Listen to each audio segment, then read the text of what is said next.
Hello everyone, and peace of Christ to all of you. Today we are a little bit earlier so we can meet with our friends and brothers and sisters from Europe. Our topic is very simple. I will try to keep the video short as much as I can because some people they say maybe it's better if you make it shorter for us so we can follow. The Muslims always they come to the Christians and they say to them that your Bible is corrupted. And many Christians immediately go into defense, because how you say the Bible is corrupt. I mean, I believe in that book, but there is something we all as a Christians we miss, that Islam is not somebody is a Muslim, he is not an atheist, he is not a Hindu, not a Buddha. He have different background, so he is not actually accusing you, he is accusing himself. To make it simple for you, if we go to the yellow pages of Muhammad and we type the word Injil in the search engine,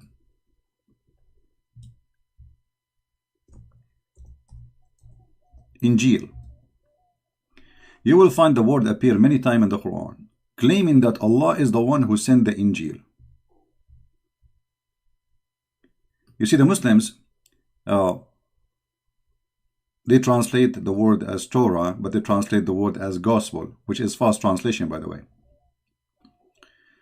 way. Because you cannot change the name if it is coming as Injil. Why you use the word gospel? And having that word there is a big problem for the Muhammadan. However, starting with the point of accusation that the Bible is corrupted, that is something against Islam, not against me. Because as long as the Muslims agree that this book is sent by Allah, the question is, how stupid Allah to the point anyone can corrupt his book? Because responsibility of the book preservation belong to God, for this is his book, not my book. You see, when I say the Injil is my book, this is not accurate, because this is the book of God. So the one who should preserve the book is the author of the book. So if the Muslims saying to us that the Bible is corrupted, they are shooting at their God, proving to us that Allah is a fufu fifi mimi. Anyone can spank him, change his book. So if you are speaking to a Muslim and he says to you the Bible is corrupt, say to him, okay, the Bible which Allah he sent is corrupt. In a second you will see he changes mood, he will change the topic. Because it's stupid, it's funny, and it's an insult to his God, not to you. Secondly, the second question you should ask the Muslim, okay, Allah he sent the Injil, did he allow it to be corrupted or he himself corrupted? If he say he allowed it to be corrupt, that's mean Allah is shaitan. Because the purpose of this book to be sent is not to corrupt people, it's to help them. So if Allah allowed the book to be corrupted, that means Allah himself is using his book to corrupt society. By allowing someone to play with it, he is a partner of the crime. If I allow a man to rape a woman, I am no different from the rapist. Do you understand me? There's a man who rape a woman, and there's a man who allowed a man to rape a woman. Both of them are partners. So if Allah allow anyone to corrupt his book, that's mean Allah is a partner in the corruption, and he is a corrupt God, and he is the devil.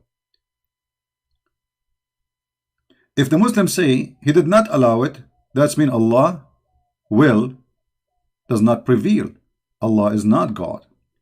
For if I can do something against his will, and this is against the teaching of Islam, because Muslims they say everything happened by the will of Allah, and the Quran have tons of verses saying it clearly that even bad things, good things, doesn't matter what is, it happened only by the will of Allah.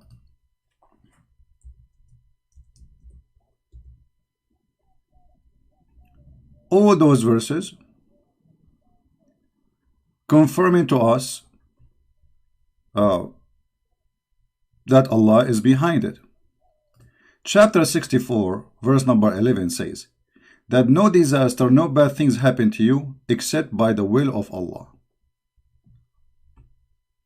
i.e., the decision of Qadr, which means the divine determine. So Allah is the one who prepared. So before Allah He sent the Injil, He prepared a plan to corrupt the Injil. How stupid that is. Are we listening? So listen to this. Before Allah He sent the Isa, and before He gave him the book, He decided that He will send the Isa and He will corrupt his book. Who is the one who decided that? Allah. Do you see it? So when we say Islam officially is a stupid low IQ cult, we mean it. Nothing bad happened except by the will of Allah. Is corrupting the book, the Bible is bad or good? I mean, if this is good, what is bad then? You know what I mean? So it's very easy to defeat this stupid cult. It just use their own animation against them. Don't yours. Don't waste yours. You know, the Bible says it clearly, you don't throw the jewels under the feet of those who don't respect it. And the purpose of this accusation is just to insult the Bible, because their prophet is not there, except he is the false prophet. Secondly, how in the word Allah He used the word Injil? You know, the Muslims, one of the funny things about Muhammadan, they are like people who repeat the same word, but they don't know what the word means. They keep saying to us that Jesus was sent to Israel. Jesus was sent to Israel. Well, Jesus was sent to Israel. Okay, we agree. Jesus came to his people, but he came for the whole world too. However, if he came to Israel, how his book in the Quran, his name is Injil? I mean, his people are Hebrew. They speak Hebrew. The name of the book is Greek. So imagine I am an Arab, and I am writing a book for the Arab, and my book in Japanese. Because the name of the book is telling you what is the language of the book. The language of the book is Greek. So did Allah send the Injil to the Greek or to the Hebrew? How stupid that is. Muhammad, the author of the Quran, he could not find another name. This is the only name he knew, that they call it Injil, the Greek name. So he decided to use the Injil. But that's mean that the book, all of it, is in a Greek. And that's mean Allah did not send his book to the Hebrew, because the book is in a Greek. He sent it to the Hebrew. You know, the Quran says, listen carefully, the yellow pages of Muhammad says that Allah never sent the book except in the tongue of the people. Except what? In the tongue of the people. Chapter 14, verse number 4. We have not sent the messenger except with the language of his people, in order to make it clear for them. Very simple, very clear. So the message have to be in the language of the people, to the people, who is the messenger from the people. So based in this verse, Jesus was a Greek person, and his language is a Greek, and he was sent to the Greek.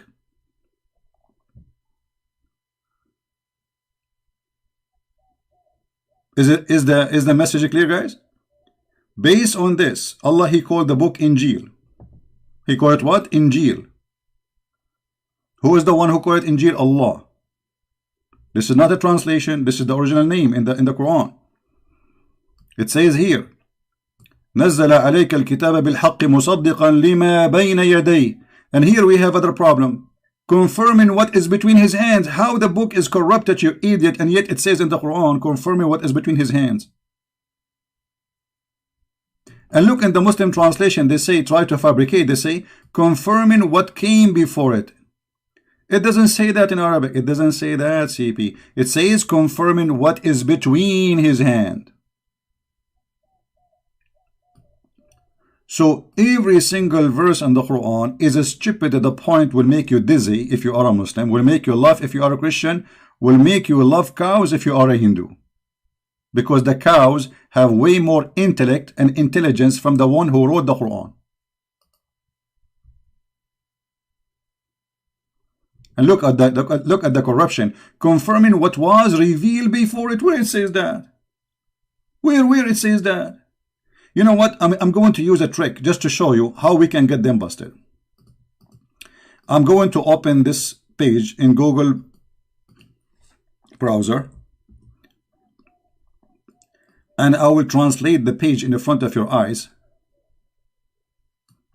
so you will see both sides, the original the Muslim translation and Google translation, and you will see that the stupid Google translation will get them busted. Let us do it. Translate to English. Be my witness. Chapter number 3. The book brought to the truth to you. Believe what was in his hand.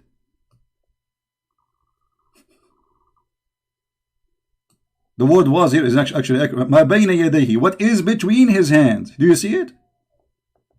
So the book is between their hands at that time. So how the book is corrupted? And this is in the time of Muhammad. Muhammad confirming what is between his hands. If we go to different verses in the Quran, we will see the Fufu Muhammad, he is even getting himself faster in the quicksand. So he say,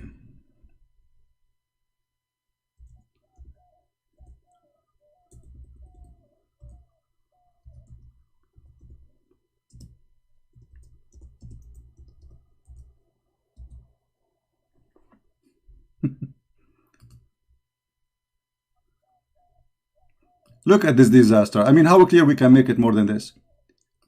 Muhammad came and he is confirming what they possess. Do you see it? Even this is the Muslim translation, which is obviously always is a lie. But even with their lies, we got them busted. Confirming that which they possess. Chapter 2, verse 101. Amazing. It's 101. And I want to say one more final point, because we said we will make the video shorter. If we go in the hadith, we will find Muhammad taking oath in the Torah, proving to us again that Muhammad is a fraud.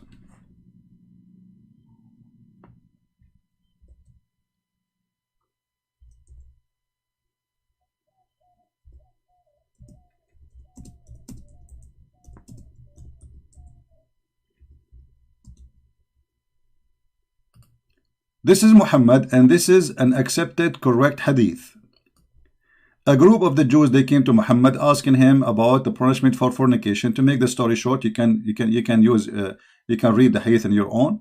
It says, he told them, okay, bring the Torah. Muhammad said, the Messenger of Allah, he sat on in a cushion, and he said to them, bring the Torah.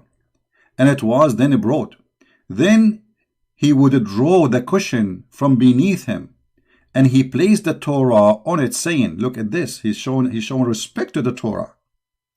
I believed in thee, and the one who sent revealed thee. Look at this. So how the Torah is corrupted and Muhammad taken oath in it? There's one of two options.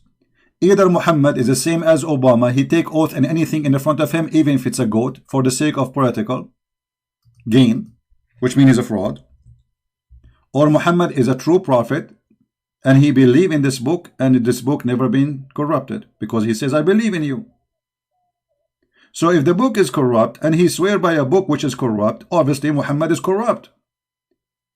If you give me a book like the Quran and says to me, take an oath in the Quran, I will refuse, because this is the book of the devil for me. If I accept to take an oath by that book, it's mean I am a devilish, the same as the book I believe in. So if this book is corrupt, obviously it's the book of the devil. It's not the book of God no more. For the devil played with it. So if Muhammad, he's taken oath by it, and not only that, saying, I believe in thee and the one who sent thee. And he placed his hand over the whole book, not only a verse. You see, he said, bring the Torah for me. The whole Torah. And remember, at that time, the Torah, it's not like pages like now. It's like a scroll. So you have, it's like a roll. So they bring the roll for him. They put it in front of him. And Muhammad, he placed his hand and he says, I believe in thee. What more we want or we need to get Muhammad busted? So what we learn from this, the Muslim, they believe that Allah, he sent Injil. Injil is a Greek word. That means Jesus was sent, and that means the book, the name is Injil. It means the Greek itself, the book itself is written in Greek. That means Jesus was a Greek, sent toward the Greek, because the Quran confirmed that Allah never sent a messenger unless he speak the tongue of the people and he give them message in their language, as you see, chapter 14, verse number 4. The Quran confirmed at the same time that no bad things happen except by Allah leave, by previous determined predestiny of Allah, which means Allah, he made decision before he even sent the Isa to corrupt his book, if this is true, which means Allah is the devil himself. For the one who is a partner, the one who allow a crime, and this is a crime against himself, not against someone else. This is a crime against his book, and this book will deceive millions, billions actually. There's more than 3 billion Christians believe in Jesus as God. So based on this story, the one who allowed the book to be corrupted is Allah, and Allah is the reason for deceiving 3 billion human beings. I mean, the devil, he could not do that. Allah is more powerful than the devil. He is he is the master of the devil. He is the first devil. In the top of that, the Quran saying clearly in many verses that Allah, he confirmed, Muhammad, he confirmed what is the Christian they possess, but this is contradiction for all what Muslims claim. And Muhammad, he can take an oath in it. All those things lead us to one conclusion, that the one who wrote the Quran is an idiot. He changed his words, depend in the situation. So when he is trying to get close to the Jews, he respect the Torah, he gives the Torah, he bow down to the Torah. When he that's it, he do not need the Jews, he wanna kill the Torah, he wanna kill the Christians, he wanna kill the Jews, he do not need them no more. So Muhammad is nothing but a fraud, and he changed his God and his religion based in the temperature of the atmosphere around him. Actually, if you remember the verse where it says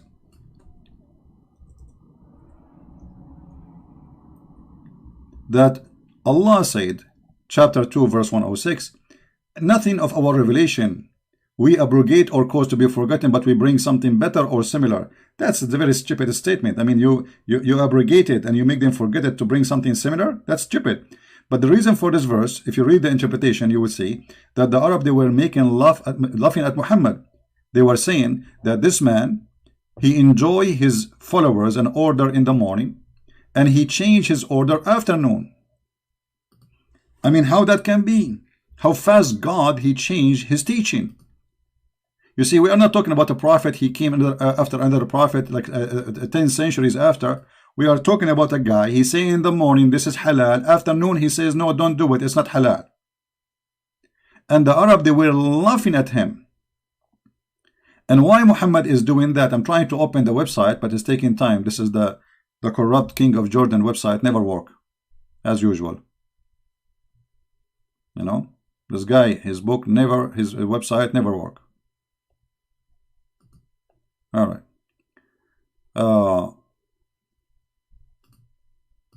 Let us try to show you.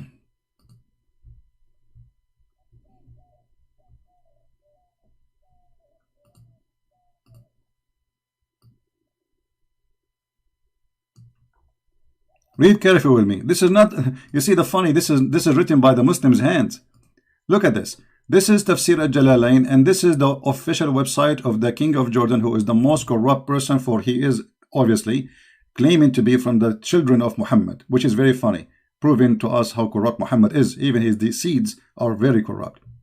When the disbelievers began to laugh at the matter of abrogation, saying that one day Muhammad enjoyed his companion in one thing, and then next day he forbid it. What is this? What happened? What happened? If Allah, he wrote his book before even he created the earth, how Allah, he sent a verse and then he changed the order of the verse second day? Don't you see it? Obviously this man, he have no dignity. He changed his religion as he wish. He says something, people laugh at it, and then he say, oh, what I did, this is poo-poo, let me change it before they laugh more at me. As an example, to give you one example of the poo-poo of Muhammad, is this.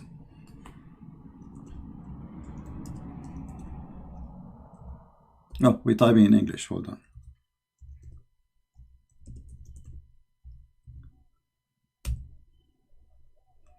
This is one of the poo-poo of Muhammad. Oh, believer, in the law of equality and punishment. Okay, Muhammad now making a very serious law. This is about the blood. This is execution. This is death.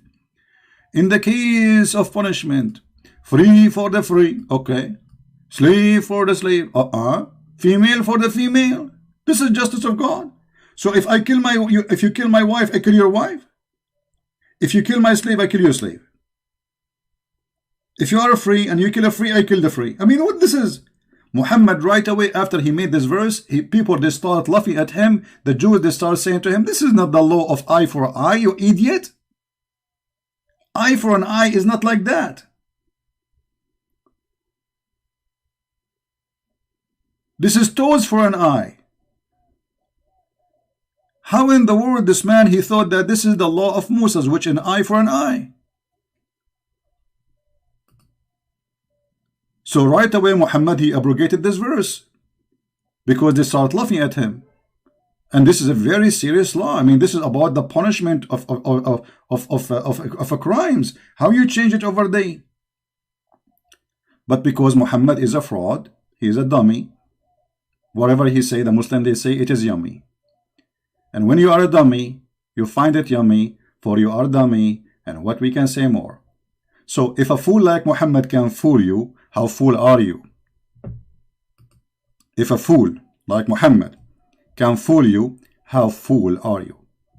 With this, I finish my video for today. I hope we learn something good. So when the Muslims accuse you of the Bible corruption, don't defend the Bible, just laugh. Show them the verses, says, okay, you are saying to us that the Bible of Allah is corrupt. Ha ha ha ha, stupid idiot. That's mean your God, Allah cannot be God. For your God, supposedly, he promised nobody can corrupt his book. And we can show tons of verses more. For your God, he said this and that, whatever you explain in the video. Don't defend, don't defend. We do not need to defend this. Those people are talking to themselves, insulting their God. They are not insulting you. They are insulting themselves. They are insulting the intelligence of a human being. For every details in the Quran is against what they say. Use their words against them. Don't use yours. And this is how we spank Muhammad every day. Hard. And then we don't even give him Vaseline to make it heal. So he can suffer, stay red for centuries. Thank you very much for being here. May the Lord bless you. And we see you soon again. Bye-bye.